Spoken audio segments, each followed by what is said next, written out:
আসসালামু আলাইকুম রহমতুল্লাহ। হাসান একো হাউসের নতুন আরো একটি ভিডিওতে আপনাদের সকলকে স্বাগতম। তো বিগত সময়ে আপনাদেরকে দেখিয়েছিলাম আমাদের এখানে যে একটি আইবিসি আছে। তো এই আইবিসিতে আমাদের সেমি অ্যাডাল্ট সাইজের বেশ কিছু গাপ্পি ছিল। এখানে আমাদের রেড টেল প্লাটিনাম ছিল, তারপরে ব্লু ড্রাগন ছিল, ব্লু মস্কো ছিল, এই টাইপের আরো এই ধরনের যে গাপ্পিগুলো সেগুলো আমাদের এখানে সেমি অ্যাডাল্ট সাইজের ছিল। তো আমরা কিছু আলাদা করছি, এখানে অ্যাকোয়ারিয়ামে কিছু তুলে রাখছি, এগুলো ইনশাল্লাহ সেল হবে। এগুলো তুলে রাখছি এবং এগুলো হচ্ছে ফিমেল এখানে আছে।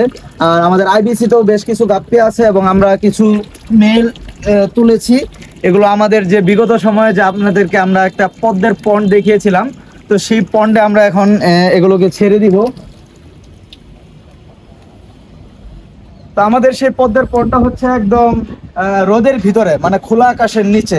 তো খোলা আকাশের নিচে থাকলে দেখা গেছে যে এখানে যদি আমরা এই গাপ্পিগুলো ছেড়ে দেই, তো এখানে দেখতেই পারতেছেন আগে এখানে কিছু ব্লু ড্রাগন ছাড়া ছিল। তো এগুলো কালার মাশাআল্লাহ খুব সুন্দর, এখানে সব মেলগুলো আছে। আর আমরা এখানে এখন কিছু মেল ছেড়ে দিব গাপ্পি।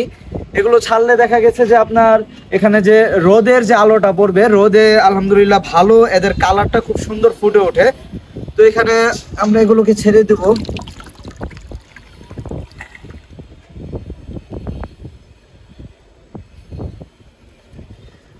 তো এই পদ্মের পন্ডে ছাড়ার কারণ এখানে যে ন্যাচারাল যে এনভায়রনমেন্টটা আছে, তো এনভায়রনমেন্টের কারণে তাদের খুব ভালো একটা হেলদি, মানে ভালো গ্রো করবে, তারা খুব সুন্দর একটা হবে। আর এখানে রোদের আলোটাও একদম সিমিলার ভাবে পড়বে। এখানে যেমন এখানে কিছু জায়গা খালি আছে, তো তাদের যখন মন চাবে তারা এইদিকে এসে ঘোরাঘুরি করতে পারবে। এই যে দেখতেই পারতেছেন মাশাআল্লাহ খুব সুন্দর দেখাচ্ছে। আর তাদের যদি রোদ বেশি মনে হয়, তো সেই ক্ষেত্রে তারা দেখা গেছে যে এই পদ্মের পাতার নিচে যে লুকিয়ে থাকতে পারবে। মাশাআল্লাহ খুব সুন্দরভাবে তারা এখানে সারভাইভ করতেছে। আমরা ইনশাল্লাহ আগামী নেক্সট কোনো ভিডিওতে আপনাদেরকে আরও আপডেট দিব ইনশাল্লাহ। সাথে থাকবেন, সঙ্গে থাকবেন। আজকের মতো এই পর্যন্তই। আল্লাহ হাফিজ। We'll be right back.